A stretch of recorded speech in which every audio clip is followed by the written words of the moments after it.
said Elam, married people waste their time too, and you're absolutely correct. They do, and Right. that what that comes down to. We can go to counseling, we can go to your choices or whatever case would be on a daily basis, like you said, living on a daily basis. I was having this conversation last night, and I throw this to you guys. They were talking about well, we're not together because we grew apart, and I'm like, some of these words out here we need to stop saying. You don't grow apart. You wake up next to that person every day.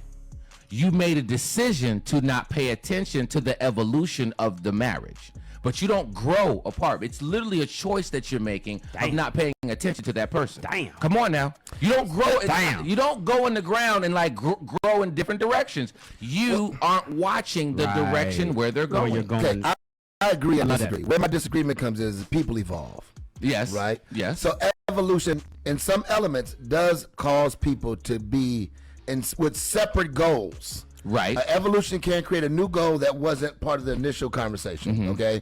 So in that element, I think that you can technically start to focus on things separately. And I wake up tomorrow next to this person. I see their focus. I'm choosing not to walk in that space. Or it just may not be your goal. No, it doesn't. So no, things can because of evolution.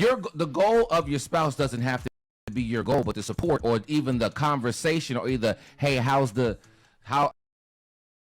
glasses making company coming? I might not want to make up, but I watch the direction that you're going and say, hey, how's it going? Intellectual intimacy. You're choosing not to do that. Because you're missing, because at that point, that's when you are growing. The other person's not paying attention, and 30 days later, they're so focused on whatever that thing was, right. You missed out on it, right. and they're in another space. Right. That's not my fault. Yeah, and I don't think that. I think that's a your choice. fault. Yep. We know that there's an evolution in marriage. Now, some people don't know that. They might think the way it is on day 1 is the way it is on day 20, year 20. Nope. That's ignorance, right? Okay. So now that we know that you're ignorant of it, you didn't grow from the person. You chose not to pay attention. You chose to pay attention to little Johnny. You chose to pay attention to maybe your friends or your family. You chose not to pay attention to the person you signed up to pay attention to for life. Little Johnny said, keep your name out of his mouth. But I also think it goes